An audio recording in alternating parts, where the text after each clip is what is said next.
Gold trusted gold buyers తాకట్టులో ఉన్న బంగారాన్ని విడిపించి ఈ రోజు ఉన్న మార్కెట్ ధరకే కొనబడును. మరిన్ని వివరాలకు సంప్రదించండి 77107720.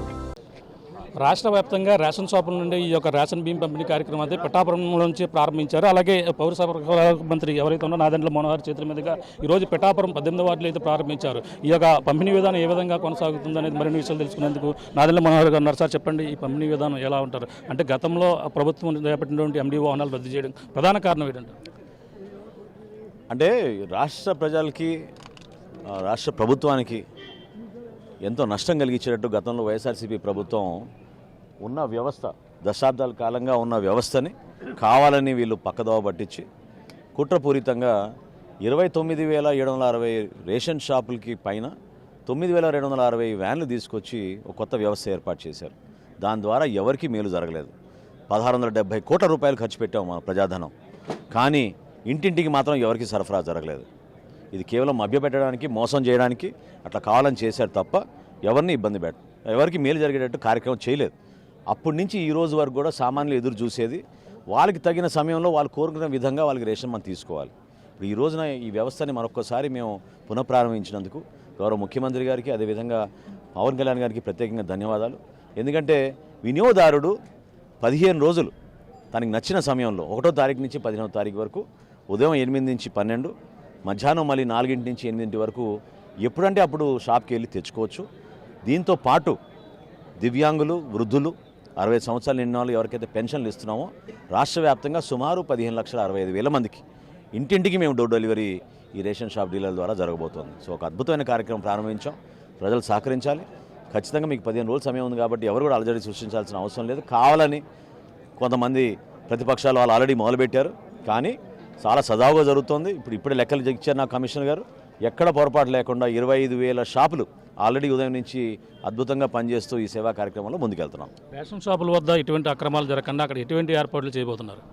అంటే చాలా పారదర్శకంగా మేము బఫర్ గోడౌన్ల దగ్గర నుంచి MLS పాయింట్ల వరకు ఆర్టిఫిషియల్ ఇంటెలిజెన్స్ కెమెరాస్ ఏర్పాటు చేయాలని ఒక నిర్ణయం తీసుకున్నాం. దాంతోపాటు క్షేత్రస్థాయిలో ఉన్న ఈ రేషన్ షాపుల దగ్గర 10% ఎక్కువ సరుకులు పెట్టి ఎవరైనా ఏ ప్రాంతం నుంచి వచ్చి వాళ్ళు రేషన్ తీసుకోవాలన్నా వాళ్ళకి ఆ వెసులుబాటు కల్పించి రాబోయే రోజుల్లో సీసీ కెమెరాలు కూడా ఏర్పాటు చేసి వినియోగదారులకి ఒక అద్భుతమైన సేవా కార్యక్రమం చేసేటట్టు మేము తగిన చర్యలు తీసుకుంటున్నాం. ఇదే కాదు, మొట్టమొదటిసారి మేము వాట్సాప్ గ్రూపులు పెట్టాం. స్థానికంగా ఉన్న ఆ డీలరు తన ప్రాంతంలో ఉన్న ఆ 1000 కార్డుల కోసం ఒక వాట్సాప్ గ్రూప్ పెట్టి వారికి ఫోటోలు కూడా ఏర్పాటు చేసి ఎవరికైతే సరుకులు ఇస్తున్నారో ప్రత్యేకంగా దివ్యాంగులు కానివ్వండి, వృద్ధులు కానివ్వండి, ఆ ఫోటోలు కూడా తీసుకుని ఇమీడియట్గా మా సెంట్రల్ ఆఫీస్ పంపిస్తే మేము ఆ డేటా బ్యాంక్లో పెట్టుకుని చెక్ చేసుకునే విధంగా ముందుకు తీసుకెళ్తాం. ఖచ్చితంగా పారదర్శకంగా సరుకుల్లో ఎక్కడ కూడా తూకాల్లో పొరపాటు లేకుండా క్వాలిటీలో అద్భుతమైన క్వాలిటీ ఇచ్చేటట్టు ఒక మార్పు మీరే చూస్తారు. ఈ రోజు నుంచి ఏ విధంగా వినియోగదారులు సంతోషిస్తారు, ఆ కార్యక్రమాన్ని విజయవంతంగా తీసుకెళ్తాం. అంటే రేషన్ షాపుల ద్వారా పంపిణీ చేస్తున్నారు. గతంలో కూడా రేషన్ డీలర్ల మీద కూడా ఈ యొక్క అవకతవకలు జరిగిపోయి వాళ్ళు కూడా కమిషన్ల విషయంలో కూడా ఆందోళన చేపట్టారు. వాళ్ళ విషయంలో ఎటువంటి నిర్ణయం తీసుకోబోతున్నారు? ఏమంటే కమిషన్ల విషయంలో ఎప్పుడూ పొరపాటు లేదండి. జాప్యం జరిగిందల్లా గతంలో 5 సంవత్సరాలు ఆ మహానుభావుడు పరిపాలన వలన కొత్త వ్యవస్థ తీసుకొచ్చారు కాబట్టి వాళ్ళకి MDU వాళ్ళకి అనేక సందర్భాల్లో ఘర్షణలు జరిగినాయి. ఆ సమస్య పైన వాళ్ళు ఒకళ్ళు కొంచెం ఇబ్బంది పడ్డారు తప్ప కేంద్ర ప్రభుత్వం, రాష్ట్ర ప్రభుత్వం సంయుక్తంగా చేసే ఈ కార్యక్రమానికి నిధులు లోటు లేదు. కమిషన్లో ఎప్పుడు జాప్యం ఉండదు, సజావుగా జరుగుతున్న కార్యక్రమాన్ని కావాలని మీరు జరగొట్టారు 5 సంవత్సరాలు. కాబట్టి మేము మరొకసారి దీన్ని పునరుద్ధరించాం. అద్భుతంగా టెక్నాలజీని ఉపయోగిస్తున్నాం, మంచి కార్యక్రమం చేస్తాం. కాకినాడ కేంద్రంగా రేషన్ బియ్యం అక్రమ దందా సాగుతుందని గతంలో మీరు దాడులు కూడా నిర్వహించారు, ఎన్నో ఆ కేసులు కూడా నమోదు చేశారు. అది ఇప్పుడు వరకు ఎంతవరకు వచ్చింది? ఇప్పుడు ఇలా చేయడం వల్ల అది అరికట్టే అవకాశం ఉందంటారు? డెఫినెట్గా కదా. ఇప్పుడు 3 షాపులకు ఒక వ్యాన్ ఏర్పాటు చేసి సరుకులు ఎక్కడ వెళ్తున్నాయో కూడా ఎవరికి తెలియదు, బస్తాలు ఎక్కడ పోతున్నాయో ఎవరికి తెలియదు. ఇప్పుడు ఖచ్చితంగా ప్రతి ప్రాంతంలో ఆ సందులో ఉన్న షాప్కి ఇచ్చిన సరుకు ప్రతి ఒక్కరు చూస్తూ ఉంటారు, తెలుస్తుంది ఎక్కడ పోదు సరుకు. నిజాయితీగా ప్రజలకు అందే విధంగా ఏ ఉద్దేశంతో కేంద్ర ప్రభుత్వం, రాష్ట్ర ప్రభుత్వం ఇన్ని వేల కోట్లు వెచ్చించి మేము సరఫరా చేస్తున్నామో ప్రజలకు అందే విధంగా పారదర్శకంగా ఈ షాపుల ద్వారా మేము చేయబోతున్నాం. గతంలో కాకినాడ పోర్టులో జరిగిన అవకతవకలు మీరు చూశారు. ఇప్పుడు రాబోయే రోజుల్లో కూడా ఖచ్చితంగా కృష్ణపట్నం ప్రాంతంలో తడా దగ్గర, అదేవిధంగా విశాఖపట్నం పోర్ట్ దగ్గర కూడా మేము చెక్ పోస్టులు గతంలో కాకినాడలో ఏర్పాటు చేసి ఏ విధంగా కొంతవరకు మేము ఆపగలిగామో తప్పకుండా ఆ విధంగానే ముందుకు తీసుకెళ్తాం. ఈ వ్యవస్థ ద్వారా కూడా చాలా పారదర్శకంగా ప్రజలకు ఉపయోగపడే విధంగా చేస్తాం. అంటే గతంలో చూసుకుంటే ఈ యొక్క రేషన్ బియ్యం దందా ఏదైతే ఉందో అలాగే ఎండి వాహనదారులు వాళ్ళు పొట్టగొట్టారు, పెద్ద పెద్ద వాళ్ళని పట్టుకోలేకపోయారు. అలాగే పవన్ కళ్యాణ్ గారు కూడా సీజ్ ద సిప్ అన్నారు. దీనిపై ఎటువంటి చర్యలు కూడా లేకుండా పోయాయి. ఎండిఏ ఆపరేటర్ల వాళ్ళ నిరుద్యోగులకు ఉపాధి కలిగింది. వాళ్ళ మా పరిస్థితి ఏంటంటూ కూడా చెప్పుకొస్తున్నారు. దాన్ని ఎలా చూడాలి? కాదండి, ఒక్క నిమిషం.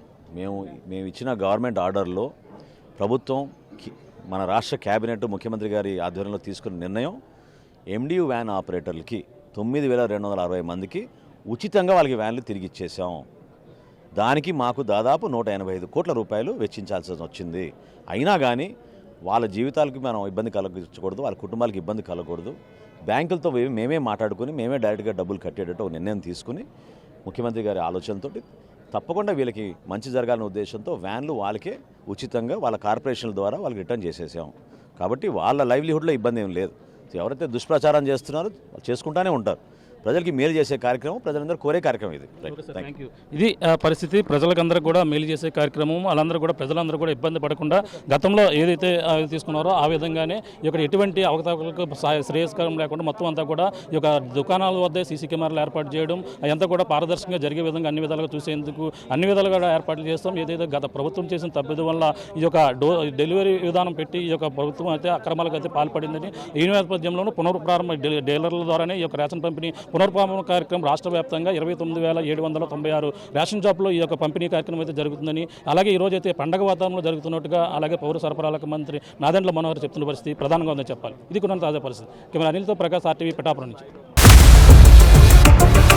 ఇండియా పాకిస్తాన్ ఉద్రిక్తతలపై లేటెస్ట్ అప్డేట్స్ కోసం డౌన్లోడ్ చేసుకోండి RTV లైవ్ యాప్.